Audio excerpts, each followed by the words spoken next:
Suku-suku yang di seberang sungai Yordan. 1 Tawarikh 5. Putra-putra Ruben, putra sulung Israel. Dialah putra sulung, tetapi karena ia telah melanggar kesucian petiduran ayahnya, maka hak kesulungannya diberikan kepada keturunan dari Yusuf, putra Israel juga, sekalipun tidak tercatat dalam silsilah sebagai putra sulung. Memang Yehudalah yang melebihi saudara-saudaranya, bahkan salah seorang dari antaranya menjadi raja, tetapi hak sulung itu ada pada Yusuf. Putra-putra Ruben, putra sulung Israel, ialah Henoh, Palu, Hezron dan Karmi. Keturunan Yul ialah Semaya, putranya, putra orang ini ialah Gog, putra orang ini ialah Simei.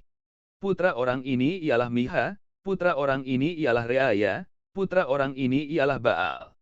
Putra orang ini ialah Bira yang diangkut ke dalam pembuangan oleh Tilgat-Pilneser, Raja Asyur, dialah pemimpin orang Ruben. Saudara-saudaranya menurut kaum-kaumnya, seperti tercatat dalam silsilah menurut keturunan mereka, ialah Yael, ketua, lalu Zaharia. Dan Bela putra Azaz putra Sema putra Yul, dialah yang diam di Arur dan wilayahnya sampai ke Nebo dan Baal-Meon. Dan ke sebelah timur wilayahnya sampai ke pinggir padang gurun, yang terbentang mulai dari sungai Efrat, sebab ternak mereka telah bertambah banyak di tanah Gilead. Di zaman Saul mereka melakukan perang melawan orang Hagri, setelah orang-orang ini jatuh ke dalam tangan mereka, maka mereka diam di kemah-kemah orang-orang itu di seluruh sisi timur Gilead. Bani Gad diam berbatasan dengan mereka di tanah Basan sampai Salha. Yul adalah ketua dan Safam orang kedua, juga Yaenai dan Safat diam di Basan. Saudara-saudara mereka menurut puak-puak mereka ialah Mihael, Mesulam, Sheba, Yorai, Yakan, Zia dan Eber, 7 orang. Itulah putra-putra Abihail putra Huri putra Yaros putra Gilead, putra Mihael putra Yesisai putra Yahdo putra Bus. Ahi putra Abdiel putra Guni ialah salah seorang ketua puak mereka.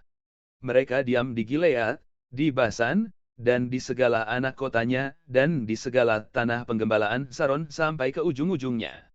Mereka sekalian dicatat dalam silsilah pada zaman Yotam, Raja Yehuda, dan pada zaman Yerobeam, Raja Israel. Dari Bani Ruben, orang Gad dan setengah suku Manasye ada 44.760 orang yang sanggup berperang, orang-orang yang tangkas, yang dapat memanggul perisai dan pedang dan melentur busur panah, yang terlatih dalam bertempur. Mereka itu melakukan perang melawan orang Hagri, Yetur, Nafis dan Nodab. Mereka mendapat bantuan melawan orang-orang itu, sehingga orang Hagri itu dengan semua orang yang mengikutinya menyerahkan diri ke dalam tangan mereka, sebab mereka telah berseru kepada Tuhan dalam pertempuran itu. Maka ia mengabulkan permintaan mereka, sebab mereka percaya kepadanya. Mereka mengangkut ternak orang-orang itu sebagai jarahan, untanya 50.000 ekor, kambing domba 250.000 ekor dan keledai 2.000 ekor, juga manusia 100.000 jiwa. Banyak orang yang tewas karena mati terbunuh, sebab pertempuran itu adalah daripada Tuhan. Lalu mereka menduduki tempat orang-orang itu sampai waktu pembuangan.